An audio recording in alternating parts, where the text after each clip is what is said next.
قرآن پاک سامنے رکھ کے علماء کرام کو گدھا کہنا یہ تبلیغ ہے موصوف کی، اور کل یہی کہیں گے کہ ہمارے معاشرے میں انتہا پسندی پھیل رہی ہے۔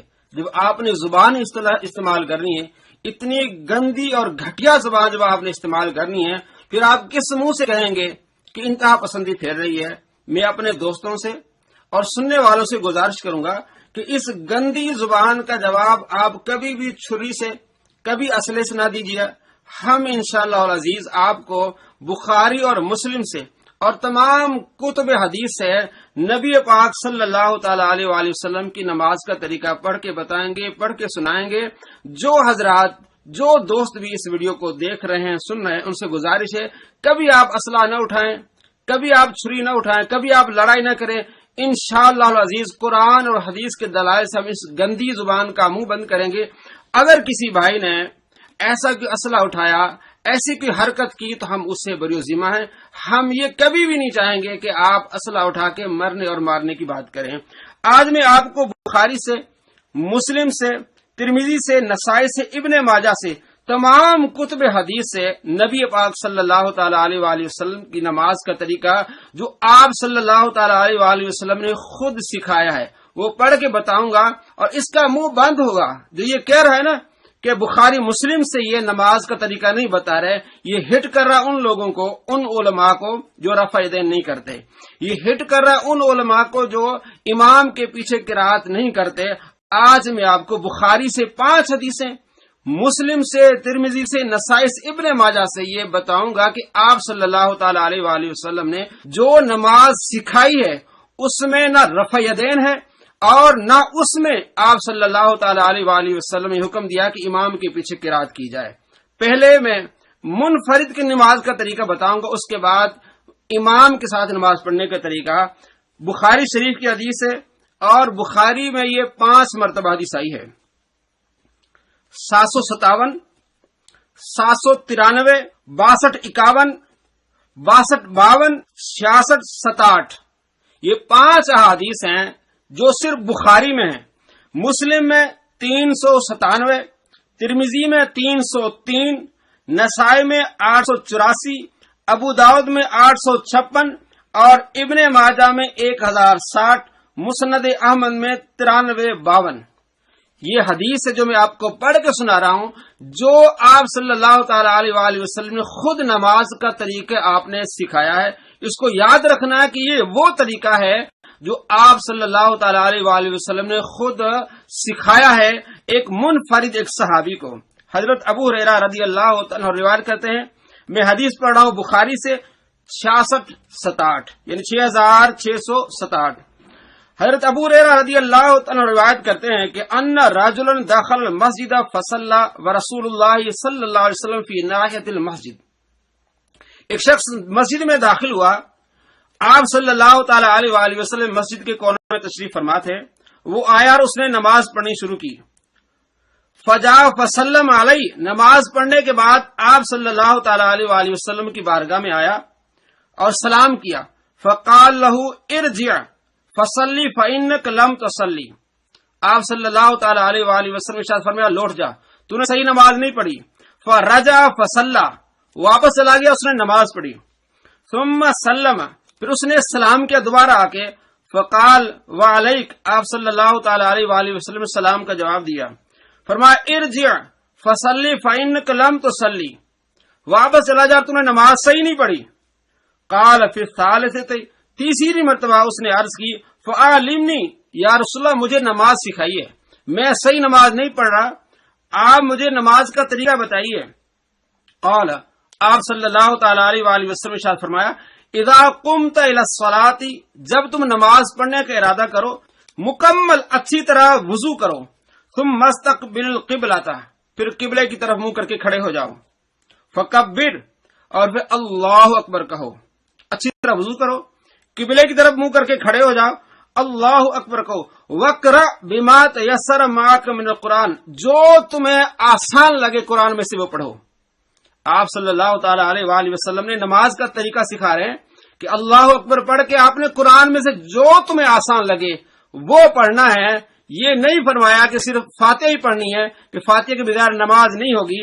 یہ حدیث فرمایا جو تمہیں قرآن میں سے آسان لگے وہ پڑھو. قرآن پاک پڑھ کے ثم ارکع، پھر رکوع کرو، حتی تطمئن راکعا، یہاں کے سکون کے ساتھ رکوع کرو. ثم ارفع راسک حتی تعتدل قائما، پھر کھڑے ہو جاؤ، اطمینان کے ساتھ کھڑے ہو جاؤ. ثم اسجد حتی تطمئن ساجدا، پھر سجدے میں جاؤ، اچھی طرح سکون کے ساتھ سجدہ کرنا ہے. ثم ارفع حتی تستوی وتطمئن جالسا، پھر سجدے کے بعد بیٹھ جاؤ، سکون کے ساتھ بیٹھ جاؤ. ثم اسجد حتی تطمئن ساجدا، پھر دوبارہ سجدہ کرو، اچھی طرح سکون کے ساتھ سجدہ کرو. ثم ارفع، پھر کھڑے ہو جاؤ، 2 سجدے کر کے سیدھے کھڑے ہو جاؤ. تو یہ طریقہ آپ صلی اللہ تعالی علیہ وآلہ وسلم نے سکھایا صحابی کو کہ تم دوسرا سجدہ کر کے سیدھے کھڑے ہو جاؤ، بیٹھنا نہیں ہے. ثم افعل ذلك فی صلاتک کلھا، پھر اسی طرح تمام نماز میں کرنا ہے، اگلی رکعت میں بھی اس طرح کرنا ہے. یہ طریقہ آپ صلی اللہ تعالی علیہ وآلہ وسلم نے سکھایا کہ اللہ اکبر پڑھنا ہے، اس کے بعد جو تمہیں میسر آئے قرآن میں سے وہ پڑھنا ہے، پھر رکوع کرنا ہے، رکوع کرنے کے بعد پھر سجدے کی طرف جانا ہے. تو یہاں آپ صلی اللہ تعالی علیہ وآلہ وسلم نے یہ نہیں فرمایا کہ صرف فاتحہ پڑھنی ہے، اور یہاں آپ نے فرمایا رکوع کی طرف جانا ہے، اور آپ صلی اللہ تعالی علیہ وآلہ وسلم نے رفع یدین کا نہیں حکم دیا. لڑائی اس موصوف کی کیا ہے جی؟ جن کو یہ گدھا کہہ رہا ہے، اس کی لڑائی اصل یہ ہے کہ رفع دین نہیں کرتے. تو جو نبی پاک صلی اللہ تعالی علیہ وآلہ وسلم نے طریقہ سکھایا ہے، حضرت ابو ہریرہ رضی اللہ تعالیٰ عنہ روایت کرتے ہیں اور دیکھا ہے انہوں نے، اور حضرت ابو ہریرہ رضی اللہ تعالیٰ عنہ 7ویں ہجری میں مسلمان ہوئے ہیں، ایمان لائیں، یعنی آپ صلی اللہ تعالی علیہ وآلہ وسلم کی عمر کے آخر حصے کی یہ بات ہے. فرمایا اس طرح رکوع کرنا ہے، اچھی طرح رکوع کرنا ہے، پھر کھڑے ہو جانا ہے، پھر اچھی طرح سجدہ کرنا ہے. آپ صلی اللہ تعالی علیہ وآلہ وسلم نے ایک رکعت کا پورا طریقہ سکھایا، اور اس کے بعد فرمایا اسی طرح دوسری رکعت بھی آپ نے پڑھنی ہے. یہ حدیث بخاری شریف میں 5 جگہ آئی ہے، صحیح مسلم میں، نسائی، ابن ماجہ اور مسند احمد، دارمی، تمام کتب میں یہ حدیث آئی ہے کہ آپ صلی اللہ تعالی علیہ وآلہ وسلم نے نماز پڑھنے کا طریقہ سکھایا ہے. اب یہاں آپ صلی اللہ تعالی علیہ وآلہ وسلم نے کوئی حکم نہیں دیا رفع یدین کا. تو یہ جو گالیاں بک رہا ہے، تو اب کیا امام بخاری کو گالیاں بکے گا کہ نبی پاک صلی اللہ تعالی علیہ وآلہ وسلم نے جو طریقہ سکھایا ہے اس میں تو رفع یدین ہے نہیں، اس میں تو سورہ فاتحہ کا ذکر ہی نہیں ہے. اب میں آپ کو بتاتا ہوں کہ فقہا کیا کہتے ہیں. اب جو سورہ فاتحہ جس کے بارے میں کہ آپ صلی اللہ تعالی علیہ وآلہ وسلم نے شاید فرمایا لا صلاۃ لمن لم یقرأ بفاتحۃ الکتاب، کہ جو فاتحہ نہیں پڑھتا اس کی نماز نہیں ہوتی. یہ موصول یہ لے کے بیٹھے ہوئے ہیں کہ جو فاتحہ نہیں پڑھتی اس کی نماز نہیں ہوتی. اگر آپ اس حدیث پر عمل کرتے ہیں تو یہ 5 احادیث بخاری جو آپ صلی اللہ تعالی علیہ وآلہ وسلم نے سکھائی نماز کا طریقہ تو غلط ہو گیا. جو پیارے نبی صلی اللہ تعالی علیہ وآلہ وسلم جو قرآن میں سے تمہیں آسان لگے وہ پڑھ لے، اگر یہ حدیث تم کہتے ہو کہ جو سورہ فاتحہ نہیں پڑھے گا اس کی نماز نہیں ہوگی، تو یہ جو 5 احادیث بخاری میں اور مسلم میں، ترمذی میں، نسائی میں، ابن ماجہ میں، دارمی میں، مسند احمد میں جو احادیث ہیں کہ نبی پاک صلی اللہ تعالی علیہ وآلہ وسلم نے نماز کا طریقہ سکھایا ہے، اس میں فرمایا جو تمہیں میسر آ جائے قرآن میں سے وہ پڑھ. تو کیا یہ ساری غلط ہوں گی؟ ہمارے فقہا نماز کا طریقہ اس طرح بتاتے ہیں کہ دیکھیں قرآن پاک میں سورہ مزمل میں آیا فقرؤوا ما تیسر من القرآن، جب نماز پڑھو جو بھی آسانی لگے تمہیں نماز میں وہ قرآن پاک پڑھو. اور یہ 5 احادیث بخاری میں ہے جس میں یہ بتایا گیا کہ جو بھی آسان لگے قرآن پاک میں سے وہ پڑھو. اور یہ ایک حدیث ہے کہ جو فاتحہ نہیں پڑھے گا اس کی نماز نہیں ہوگی. ایک طرف بخاری کی ایک حدیث اور دوسری طرف بخاری کی 5 احادیث اور قرآن پاک کی آیت. تو یہ ایک حدیث کو مان کے 5 احادیث کا انکاری بن رہے ہیں، قرآن پاک کی آیت کی انکاری بن رہے ہیں.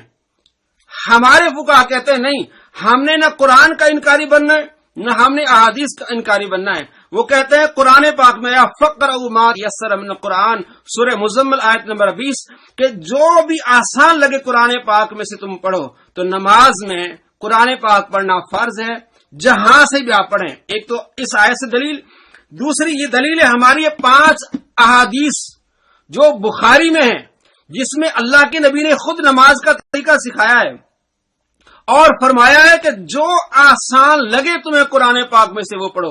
تو ہمارے فقہا کہتے ہیں ہم نے قرآن پاک کہ جو قرآن پاک میں سے تمہیں آسان لگے پڑھنا، قرات کرنا، اور بخاری کے 5 احادیث جس میں آپ صلی اللہ تعالی علیہ وآلہ فرماتے جو آسانی تمہیں میسر ہو قرآن پاک میں سے وہ پڑھو.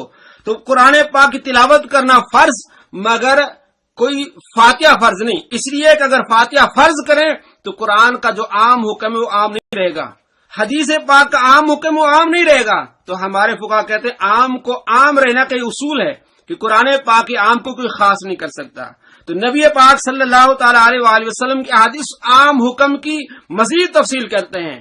اب بات رہے کہ اس حدیث کی کہ جو فاتحہ نہیں پڑھتا اس کی نماز نہیں ہوگی، تو اس میں فقہا فرماتے ہیں کہ اس کو ہم نے واجب قرار دینا ہے، کیونکہ قرآن پر بھی عمل ہو جائے وہ عام رہ جائے گا، اور یہ جو سورہ فاتحہ کا پڑھنا ہے یہ واجب ہم کہتے ہیں اس لیے کہ یہاں لا صلاۃ لمن لم یقرأ بفاتحۃ الکتاب کہ جو سورہ فاتحہ نہیں پڑھے گا اس کی نماز نہیں ہوگی. مسلم شریف میں حضرت ابو ہریرہ رضی اللہ عنہ سے روایت ہے، اس میں یہ کہ جو فاتحہ نہیں پڑھے گا اس کی نماز مکمل نہیں ہے، یعنی اس کی نماز میں کمی آ گئی ہے. اب یہی بات ہے کہ جو سورہ فاتحہ نہیں پڑھے گا اس کی نماز میں کمی آ گئی ہے، تو وہاں یہ نہیں بیان فرمایا کہ وہ نماز باطل ہو گئی. تو یہ دو حدیثیں جب آپ ملا کر دیکھیں گے تو یہ ہے کہ سورہ فاتحہ نہ پڑھنے سے نماز میں کمی آ گئی. تو فقہائے احناف کا یہ فتویٰ ہے کہ قرآن پاک پڑھنا یہ فرض ہے، جہاں سے آپ پڑھیں فرض ہے، اور سورہ فاتحہ کا پڑھنا واجب ہے. اور اگر کوئی یہ بندہ کہتا ہے کہ سورہ فاتحہ کے بغیر نماز نہیں ہوگی، تو آپ صلی اللہ تعالی علیہ وآلہ وسلم کا جو طریقہ ہے جس میں آپ نے 5 احادیث بخاری میں، اس کا انکار کرنا پڑے گا آپ کو، اور قرآن پاک کا انکار کرنا پڑے گا کہ قرآن پاک میں حکم یہ ہے جو بھی آسانی ہو پڑھو، اور تم کہہ رہے کہ سورہ فاتحہ کے بغیر نماز نہیں ہوگی. تو ہمارے فقہا نے یہ ترتیب دی ہے کہ قرآن پاک پڑھنا فرض اور سورہ فاتحہ پڑھنا واجب. کس کے بارے میں؟ یہ منفرد اکیلے آدمی کے بارے میں، جو میں نے آپ کو حدیث سنائی 66-67 بخاری سے، جس میں آپ صلی اللہ تعالی علیہ وآلہ وسلم نماز کا طریقہ سکھایا ہے. اب امام کے پیچھے پڑھنے کا